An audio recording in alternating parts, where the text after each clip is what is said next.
What up? T-Bob here. And Jake as well. And look at you. You done stumbled upon little OTB Saints, where we bring you all the latest black and gold coverage. Who are the Saints going to draft? Who's going to be their quarterback? What does the salary cap look like? All that information and more. Hope you enjoy it. Like, subscribe. You're joined by the legend himself, neworleans.football. Nick Underhill, Nick_Underhill on Twitter. neworleans.football, excellent YouTube channel, even better website. You get access to it all when you subscribe. I've been a proud subscriber for many, many moons now. Good Christmas gift idea, guys, for the Saints fan in your family.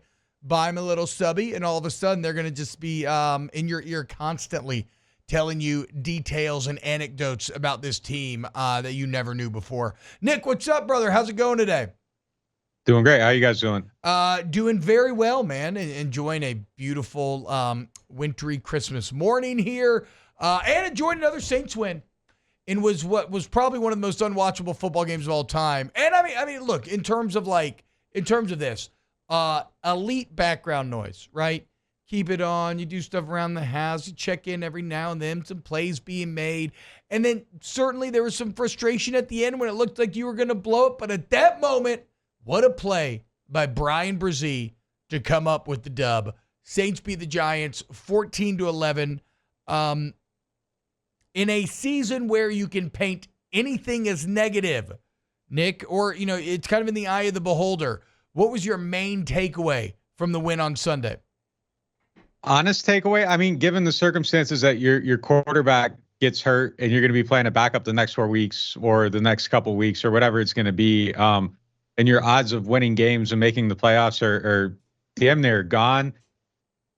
I feel like this is a game we're going to look back at when they're like a pick away from getting the best quarterback in the draft and being like, man, if he hadn't blocked that field goal, what was the point of winning that game? No. And I'm the Grinch on this one. I'm the Grinch on it. Honestly, I mean, I don't feel like the playoff thing is at all realistic anymore. And, there's no way you're beating the Commanders with Jake Haener at quarterback, I don't think. I mean, maybe they'll surprise us, but I just right now coming out of it, I feel like the long-term benefit of the team would have been it's draft pick now. And I know, that probably pisses some people off, and there's people that are up pro draft pick. There are people that are, against that line of thinking, and I get it. I mean, you want to see them win games. You don't want to see them lose to the Giants. That's really demoralizing. Yeah.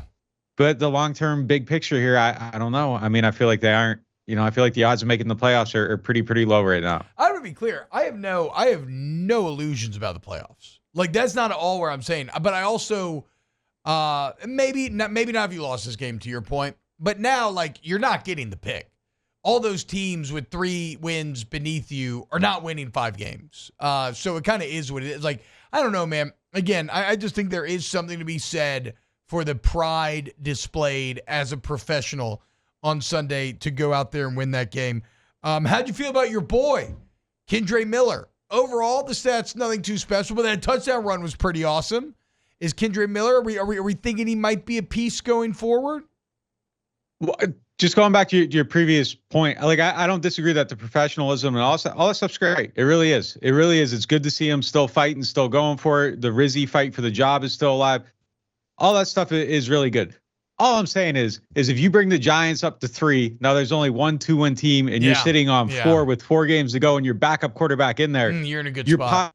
Possibility of getting into the top 5 is actually kind of maybe realistic. True. And that's not a terrible thing to kind of have, is the wheels might be coming off here down the final 4 games.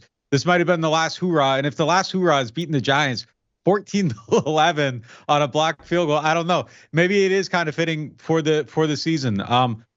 As far as Kendre goes, I thought he played great. I mean, this is kind of what we see every single time we see him on the field, though. Like he runs hard. There's life to him that, just kind of shows up on the field. There's pop to him.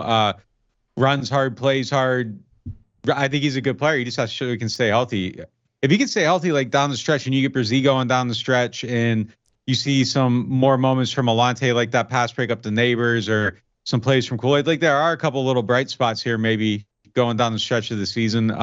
He would definitely be one of them. If he can show he can stay healthy, I would feel a little bit better about next season. I mean, you could maybe look at him then and like count on him for a little something. Whereas right now it's kind of like, he's a guy on the team, and if he gives you something great, but you can't count on him being part of the solution to anything. And if you could change that narrative a little bit, I think that would be a huge benefit down the stretch to the season. Nick, will Derek Carr be the starting quarterback week 1 of next season? It's a great question.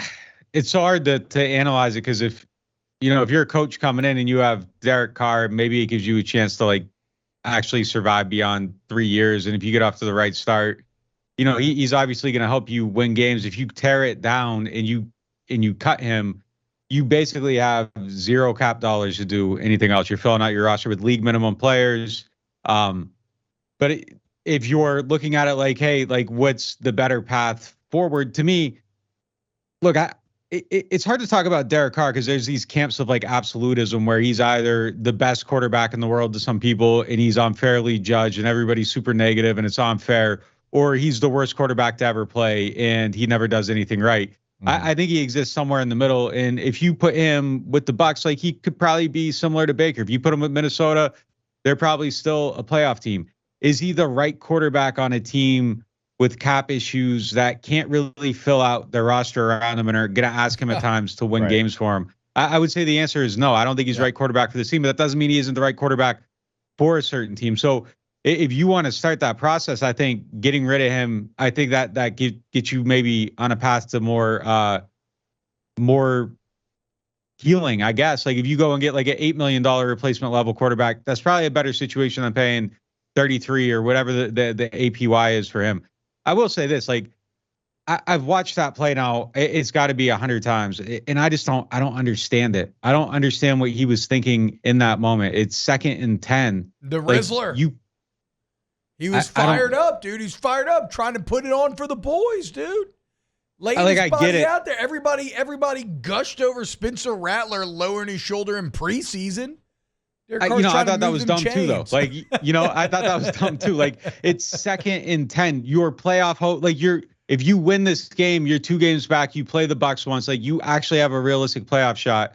Just step out of bounds. The optimal play there is to slide even a yard earlier and keep the clock running. If you aren't going to have that awareness, like step out of bounds.